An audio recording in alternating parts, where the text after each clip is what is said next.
Uh, Good evening, church. It's nice I come back in the evening and I meet all of you. It's a wonderful feeling and, how do I say, meeting of hearts. And tonight, as I preach this lesson, I was earlier on, as you know, I'm doing a series of the story, which is basically the Bible itself, and it covers the Old Testament and the New Testament. And then it suddenly dawned on me, I need to cover this topic so that people will know their priorities, and for those who are new in their faith or learning, they may understand how to relate between the Old Testament and now they live in the end time.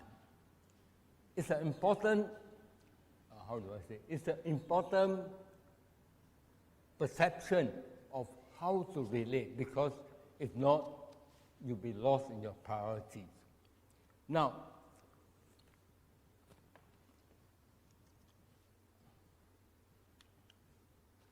very often we have this question: are we today as Christians under Old Testament as a system of justification? Are we there or we are not?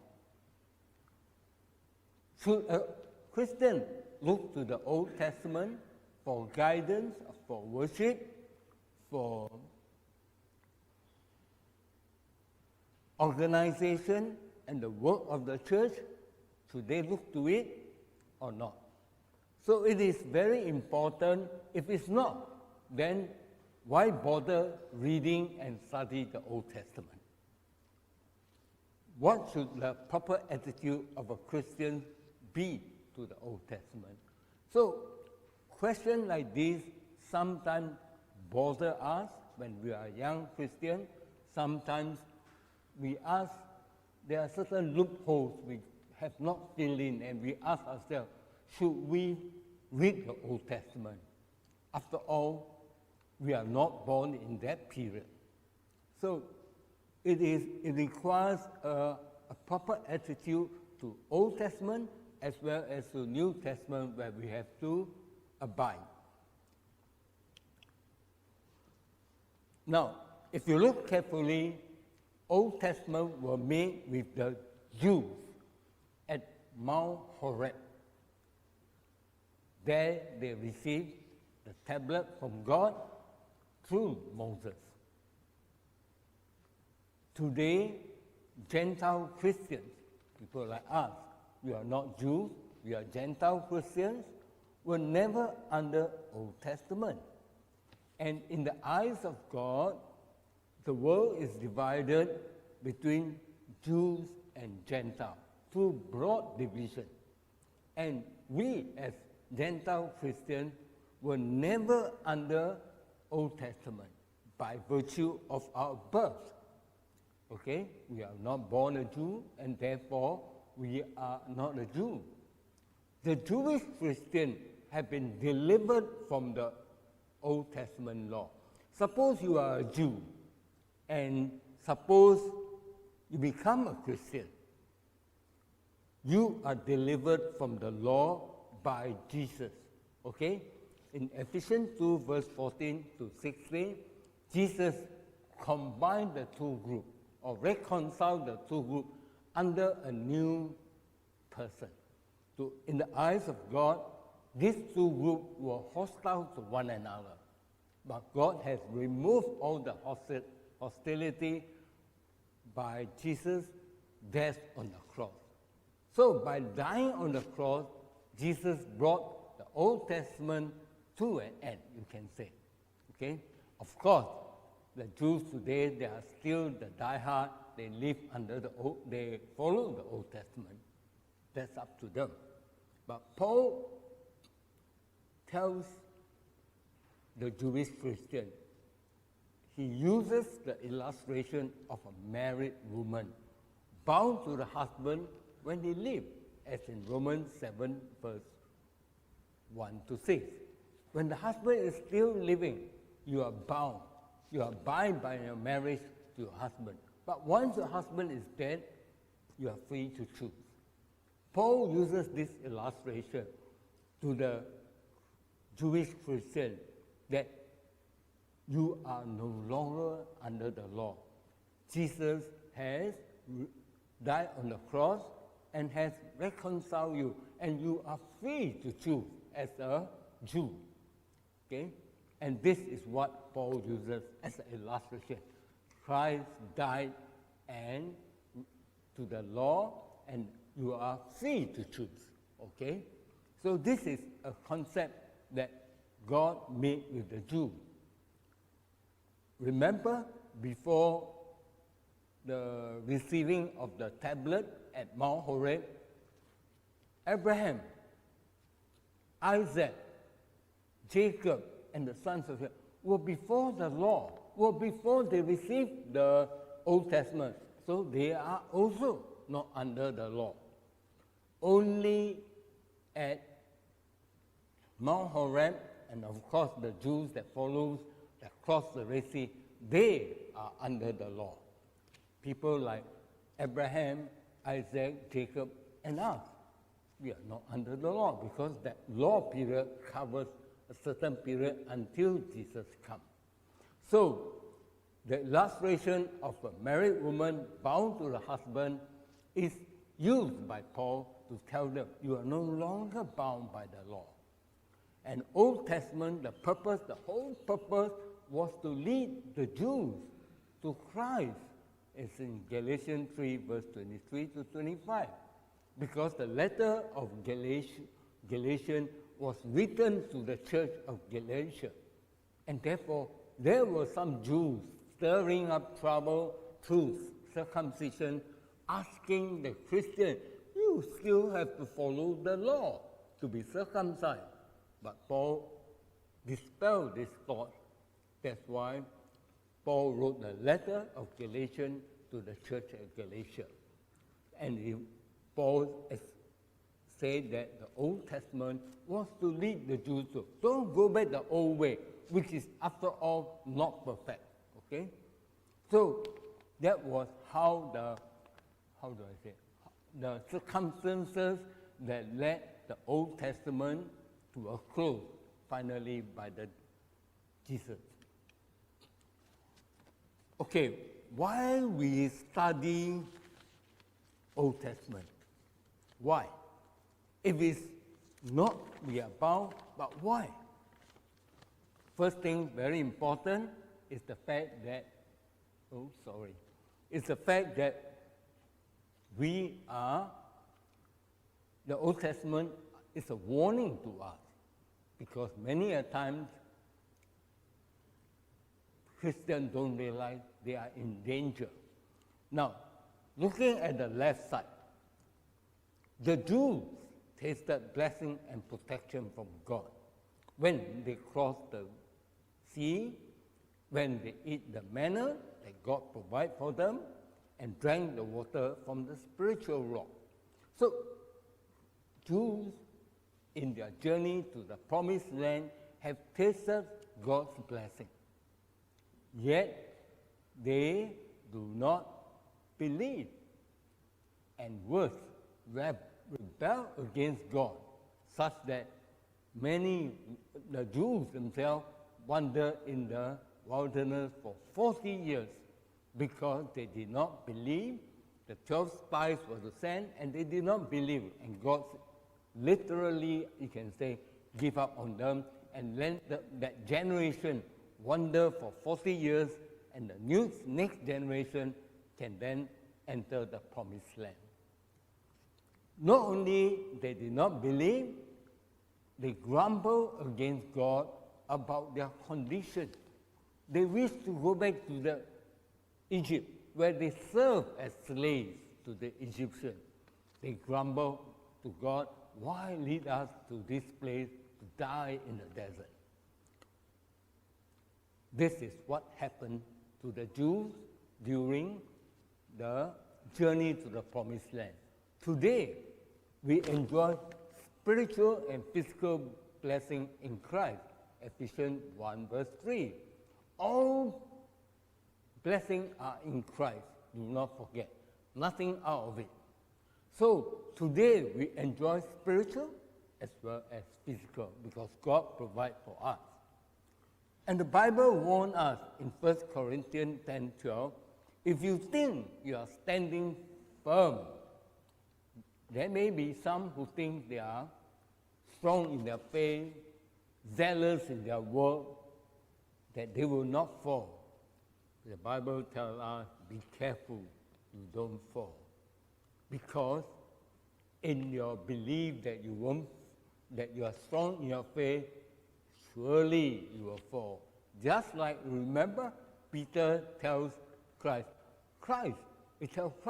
don't worry, I will save you at all costs.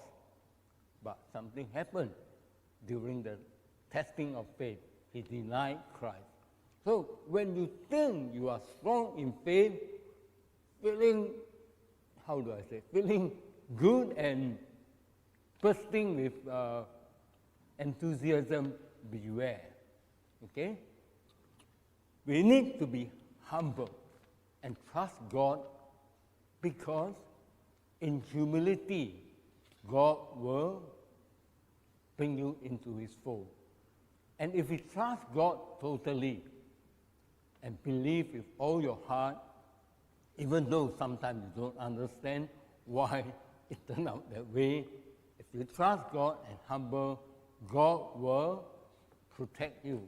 God will provide you. God will look after you. So this is the blessing we have. So 1 Corinthians 10 warns us that be careful when we stand firm, when we think we stand firm, because there are times of temptation and trial which is too strong for us to resist. Okay, the next point, just now I covered the last slide, was warning. This side is talking about learning. Now, you remember when you were, I also inclusive, when we were young boys and girls in the American system, is the high school, in Singapore is secondary school, we don't like the subject of history. I never liked history. I always say, wow, so much things to remember, so much events and so much date to remember. But now that I look at this slide and I prepare the lesson, it is the same circumstances. Old Testament was written for learning, that we, through patience and comfort of the Bible, may have hope. Because why?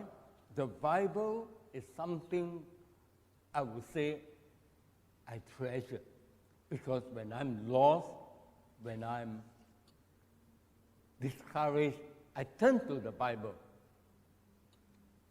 I open up the Bible, especially the book of Psalms, to get comfort and to get direction sometimes.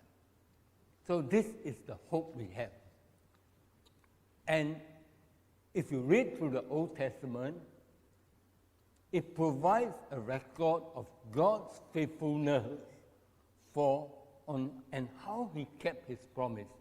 It's a wonderful story of God, how God endeavored. That's why in my Wednesday Bible class, there were 2 columns. The lower story is our struggles in life in this earth. The upper story talks about God's will for us, His plan for us, His wish for us to follow. So when you put them side by side, I put the one that is the lower story, the headline was aligning our lower story with God's story. Because very often we refuse to align with God. We wanted to do our way, and that's where trouble comes. So this series, and now today, as I present this slide to you, it is for our learning.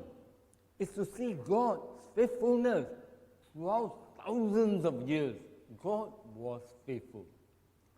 So if you look carefully to Abraham, God was faithful to Abraham, that even though Abraham is old, childless, yet God fulfilled his promise, and in the end, Sarah bare a child. Look at the nation of Israel, how they stray away from God. Yet God was faithful to bring them back. A good example would be during the time of captivity, the 70 years they were under Babylon and later under the Persian king. And even in exile, and as slaves in the foreign land, God was still caring for them, protecting them. And if you read through carefully, that even in their struggles, God provided a way for them to return back after 70 years of captivity, back to Jerusalem, back to their homeland. And this is even under the direction of a pagan king, Cyrus. How did God do it? God moved the heart of Cyrus to provide the way back for the Jews to Jerusalem. So you see, God was merciful, God was patient. And how does you ask yourself, God judged the wicked? Good example is that God judged the wicked kings. As I teach the lesson in the Bible class on Wednesday, there were kings that belonged to Israel.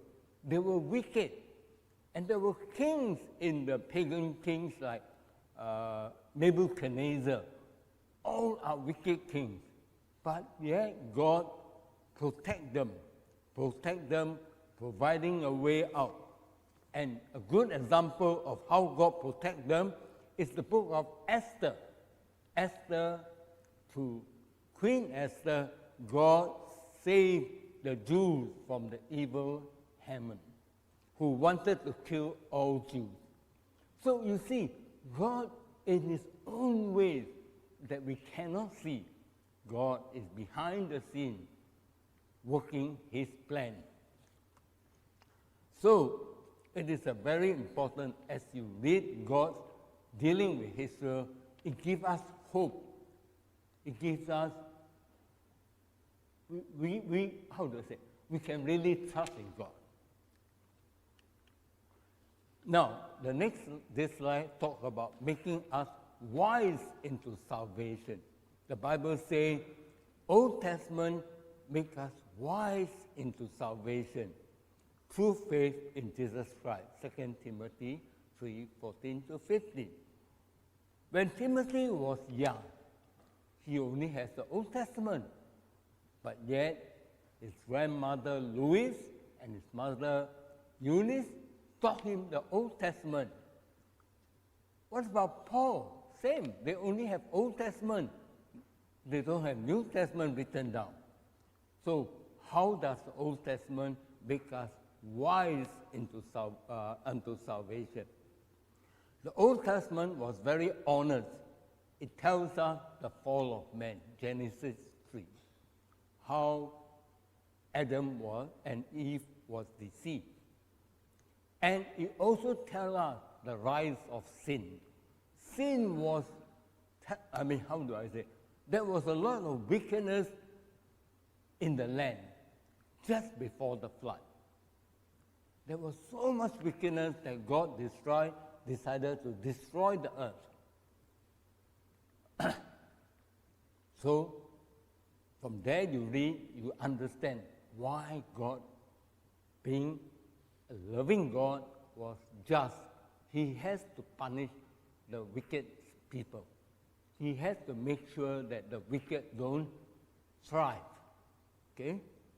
And it is good that from the tribe of Judah, after protecting Israel, God still has a different plan.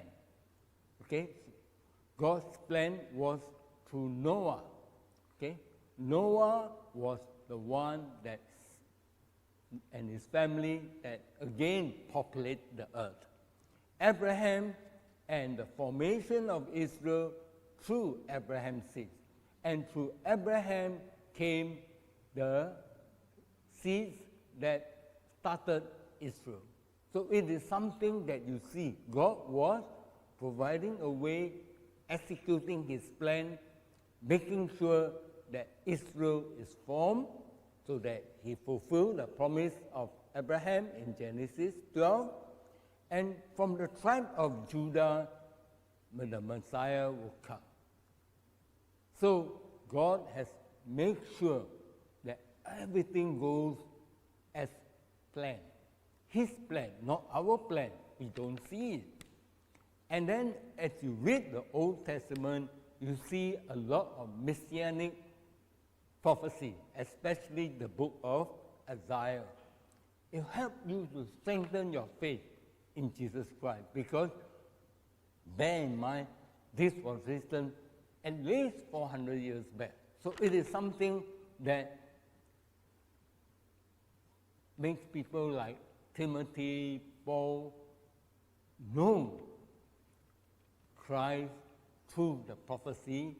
Now they see Christ have come and has risen to God.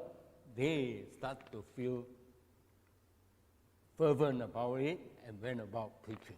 So it is important that we read the Old Testament to get the total picture. You don't have to remember the details, just the total picture. Next, I want to talk a little bit of worship, which Terry shared with us, Hebrews chapter 10, before we partake the Lord's Supper. Now, on this side here, priests were from the Levite tribes, tribe of Levi. And they were priests by virtue of ancestry. My father is a priest, and therefore I am a priest. Okay? The Old Testament law is weak and useless in Hebrews 7, verse 18 to 19. Why useless? Because it never makes anything perfect. In fact, it only brings out to them that they have reminded of their sin. So it is, the Old Testament was actually literally very not complete. So when Christ came, he is a different priest, not of human descent, but of the order of Melchizedek. It means that it's a priest on the basis of the power of indestructible life. Remember, when Abraham was alive, he provided tithe to this priest Melchizedek. That means Melchizedek exists before. So Christ is, when the Hebrew writer says, when Christ is of the order of Melchizedek, he means that Christ pre-exists. He was a priest at that time. He created the world. So Christ, the Hebrew writer said, he is of the order of Melchizedek. And Christ did not come from Levi, but from Judah, tribe of Judah. Again, another difference. And unlike other old high priests, he do not have to sacrifice daily for his sin and the sins of the people. He don't have to do it, okay, because he provides for the sacrifice, and actually he is a priest himself. So this tells us, this slide tells us that Christ is much more superior than the man-made Levitical priesthood. This slide, the next slide, talks about the heavenly sanctuary and the earthly sanctuary. On this side, I put down the priests will have to do their priestly duties, which include trimming of the lamb in the holy place, morning, evening, replacing the 12 loaves with fresh loaves and so forth, found in Exodus chapter 27. The high priest will have to do his role, offer incense to the mercy seat in the Ark of Covenant, sprinkle the blood of bull as an offering for himself, his family, and sprinkle the blood of goat as a sin offering for the people on the Day of Atonement, which takes place once a year. So, this is the priestly duty. What about Christ? Christ did not enter into a man-made sanctuary, but the Hebrew writer, a greater and more perfect tabernacle. Christ entered into heaven, the actual real place. The earthly tabernacle and its service was a copy and a shadow of what is to come. That is why God was very particular to Moses when they built the tabernacle, the symbol of the Holy of Holies, what is to be in the holy place, the golden candlestick and the shewbread, and what is supposed to be outside. God was very particular on the detail because it's a copy of what is going to happen in heaven. Of course, this curtain veil is torn apart when Christ died, symbolizing that Christ do everything, sacrifice the blood as a high priest duty as well as the priestly duty. But what I'm trying to say is that the real thing actually occurred in heaven, and what the Jews were worshipping in the tabernacle was only a representation or a copy of things. Third slide I want to talk about is the superior sacrifice of Christ than the animal sacrifice. Now, the blood of goats and bulls were a constant reminder of their sin and the need for cleansing. It's never perfect. That's why they have to do it every time. Okay? The blood of animals could not take away the sin. Their purpose was to impress the people of their need to atone for their sin. So when Christ came, Christ provided himself to be sacrificed once and for all. Okay? Once only. And with the true remission, forgiveness of sin, there's no need for repeated sacrifice for sin. Hebrews 10 verse 18 says. So it is no need for it because Christ himself forgives sin. Then there's this idea of purging our conscience of sin. Christ will purge our conscience when our conscience are disturbed, and provided we confess our sin. So this is a much more superior way of sacrificing for our sin. Finally, in conclusion, I would like to share with you, we should not ignore the Old Testament because it provides much in terms of warning, admonition, learning, and comfort. I put the word in bracket, Psalms. When you need comfort, turn to Psalms. Wisdom and hope about salvation in Christ. We should not ignore. It's just like a history lesson. We need to know a little more about history to understand what's happening today. Likewise, we need to know a bit of Old Testament to understand what is in the New Testament and how Christ is more superior than the Old Testament. With the sacrifice of himself, Jesus provided what the law could not provide. Okay? There were a lot of limitations. Of course, Jesus provided by making it more perfect or complete. The forgiveness of sin, the cleansing of the conscience of our sin. And lastly, with the ritual and the practice of the animal sacrifice are now replaced by the crucifixion of Christ for our sin. So you can see in totality, we need to read the Old Testament to get a better understanding how God is faithful, how Christ is the perfect sacrifice. So I hope that today you can learn something, and that in the invitation song, if there's a need for prayer and such troubles you face, please come forward as we gather and sing the invitation song, and let's encourage one another.